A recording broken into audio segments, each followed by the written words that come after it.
चलो नया टॉपिक शुरू करें। ठीक है, इसमें बताया हम क्या पढ़ने वाले हैं। हम बेसिकली ना ऑर्डर 1 पढ़ने वाले हैं। बेसिक आइडिया लेंगे ऑर्डर 1 का। Order 1 of CPC civil procedure code 1908। ये क्या बोलता है? ये बोलता है पार्टीज टू सूट। इसकी हेडिंग है पार्टीज टू सूट। आज पढ़ा होगा ना इंटरप्रिटेशन ऑफ लॉ में। हेडिंग से ही पता चलता है हेडिंग क्या है। प्रियम्बल है हेडिंग। प्रियम्बल किसके लिए? जो नीचे सेक्शंस दिए गए हैं उसके लिए। यहाँ सेक्शंस तो है नहीं, यहाँ क्या है? यहाँ है ऑर्डर्स, और ऑर्डर्स के अंदर फर्दर रूल्स। ठीक है, बहुत कुछ है, लेकिन अभी हम थोड़ा सा पढ़ते हैं इस पर। ऑर्डर 1 देखो, parties to suit basically plaintiff और डिफेंडेंट होते हैं। तो ऑर्डर 1 रूल 1 ये बोलता है प्लेंटिफ में भी फर्दर किस किस को प्लेंटिफ बनाया जा सकता है। मान लो एक केस में एक से ज़्यादा प्लेंटिफ है, तो आप प्लेंटिफ में ना उसको आप बार बार प्लेंटिफ नहीं बोलोगे, आप बोलोगे joinder plaintiff, जॉइंडर्स to plaintiff.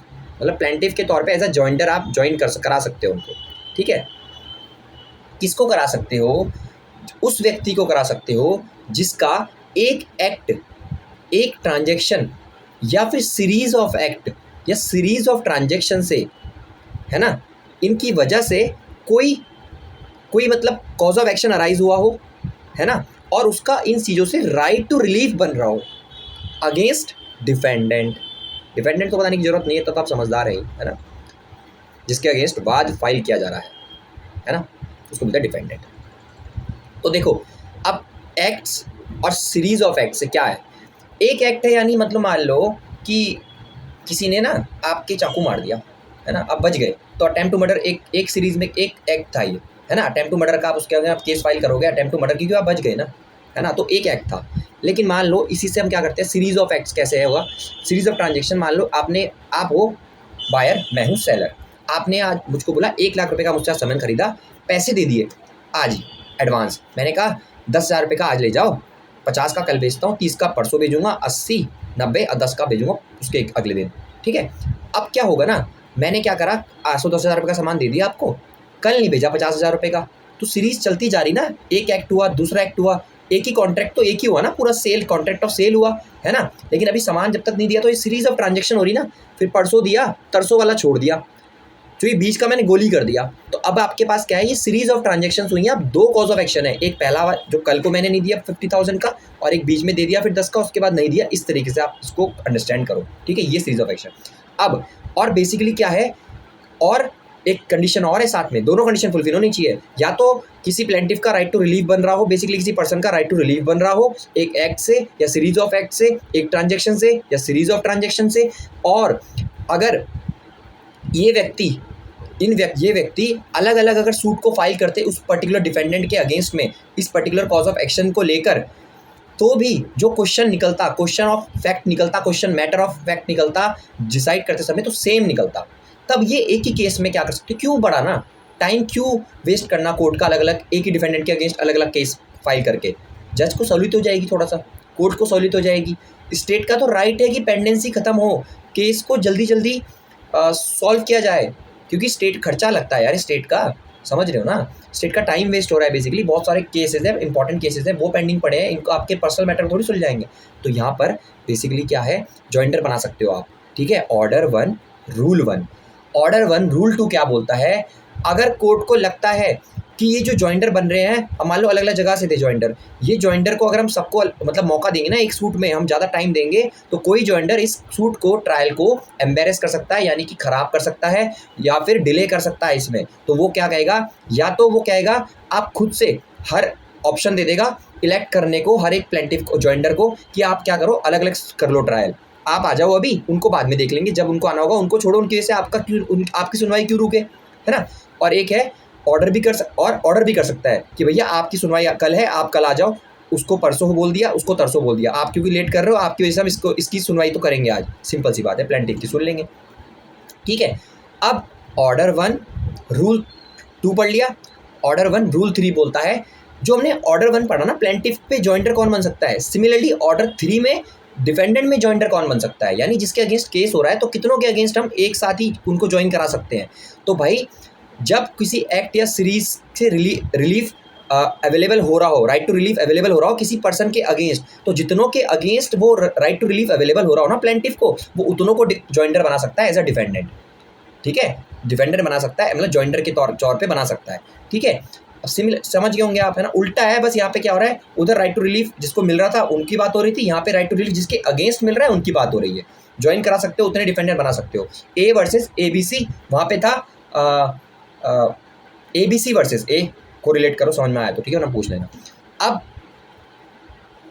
Order 1 rule 3 का ए क्या बोलता है, वो बोलता है जो ऑर्डर 1 रूल 2 बोल रहा था प्लेंटिफ के लिए कि कोर्ट क्या कर सकती है, उनको चॉइस दे सकती है या फिर ऑर्डर पास कर सकती है कि भैया आप इलेक्ट कर लो। लेकिन यहाँ पे ना डिफेंडेंट के पास इलेक्शन का राइट नहीं है, डिफेंडेंट के लिए तो कोर्ट ऑर्डर करेगा। भैया अगर डिफेंडेंट को इलेक्शन का राइट दे दिया कि भाई चूज कर लो कि पार्टी बनना है कि नहीं बनना है, ट्रायल अलग अलग कराना है, तो वो तो कह देगा भाई, उसको तो फायदा है ना। डिफेंडेंट की तो प्लेंटिफ की गरज है, प्लेंटिफ की गरज है क्योंकि वो केस लेके आया है। डिफेंडेंट को तो आने का मतलब ही नहीं है, डिफेंडेंट तो आए ना क्योंकि उसके अगेंस्ट तो केस है, उसको तो रिलीफ प्रोवाइड कराना है, समझ रहे हो ना। उसको इलेक्शन का अथॉरिटी नहीं है, इलेक्शन का चॉइस नहीं है, उसको ऑर्डर किया जाएगा कि आपका सूट अभी कर रहे हैं हम, क्योंकि आप लेट कर रहे हो, आपकी वजह से हम दूसरे का करेंगे। तो इस वजह से क्या है, जॉइंडर अगर लगता है कि एम्बेरस करेगा ट्रायल को या फिर डिले करेगा, तो किसी एक पार्टी को आप अलग से क्या करोगे, ऑर्डर पास करके उसका ट्रायल अभी कर लोगे, बाकी जॉइंडर को बाद में बुलाते रहो, सिंपल। अब कुछ और भी बातें हैं इसमें, मैं थोड़ा सा देख लेता हूँ, एक रिव्यू कर लेता हूँ कि ऑर्डर 1 जो है ना उसमें बेसिकली क्या है ना, हाँ कोर्ट ना इसमें जो जजमेंट दे सकता है ना बेसिकली वो ना ऑर्डर 1 रूल 4 बोलता है कोर्ट किसी जो आपके डिफेंडेंट है ना उसमें से किसी एक के अगेंस्ट में या फिर सबके अगेंस्ट में या फिर किसी प्लेंटिफ के मतलब हक में, और या फिर किसी सभी प्लेंटिफ के हक में डिसीजन दे सकता है। अब जॉइंडर तो बहुत सारे हैं लेकिन जरूरी नहीं है सबको ही रिलीफ मिल जाए, किसी एक को मिल सकता है किसी एक को ना मिले, या किसी दूसरे डिफेंडेंट के अगेंस्ट मिल जाए या सबके अगेंस्ट मिल जाए रिलीफ की। सबसे 100 रुपये मिलने थे तो सबसे 30 रुपये, तीन अगर मान लो 3 थे तो 33 रुपये 33 पैसे तीनों से मिल जाएंगे, ठीक है। अगर ऐसा नहीं है तो 1 से 40, 1 से 60, अगर एक बच जाता है, समझ रहे हो ना, मैं सिंपल लैंग्वेज में समझा रहा हूँ, समझ ही जाओगे और बेसिक बात है।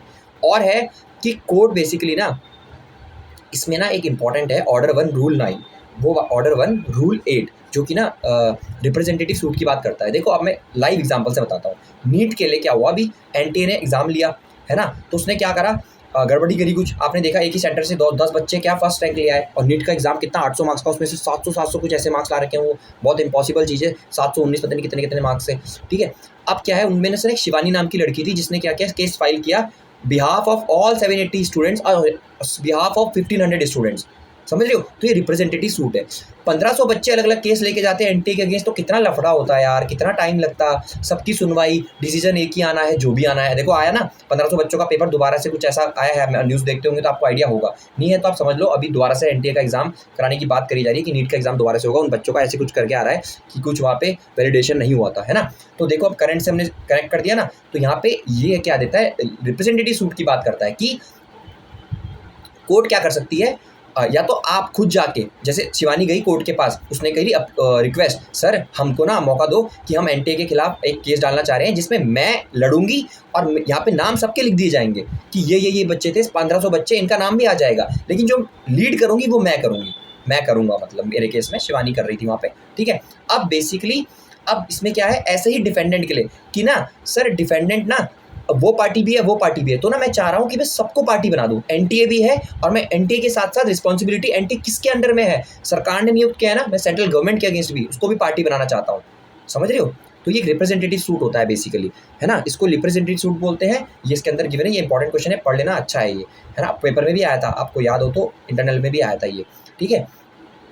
अब बेसिकली अब क्या है इसमें कि हाँ, तो कोर्ट ऑर्डर भी कर सकता है पर्टिकुलर कि आप सब डिफेंडेंट बन जाओ, आप सब प्लेंटिफ बन जाओ एक ही केस में, है ना, बिहाफ में किसी के आप ही लड़ लो, आप डिफेंडेंट बन जाओ, किसी के सबके बिहाफ में आप ही डिफेंडेंट बन जाओ, आपको जो सज़ा मिलेगी उन सबको मिल जाएगी। बट एक कंडीशन है, जिनको डिफेंडेंट बनाया जा रहा है, जिनको प्लेंटिफ बनाया जा रहा है, बिहाफ में जब कोई एक लड़ रहा है ना, तो उन सबको नोटिस जाने चाहिए। अगर नोटिस नहीं गया, चाहे एडवर्टीजमेंट जाए, पब्लिक नोटिस जाए डिफेंडेंट के लिए, नोटिस नहीं गया, जजमेंट आ गया, तो फिर वो जजमेंट प्रॉपर नहीं माना जाएगा, उनके अगेंस्ट नहीं होगा, वो फिर आके दोबारा से लड़ेंगे, इशू फिर से क्रिएट करेंगे वो।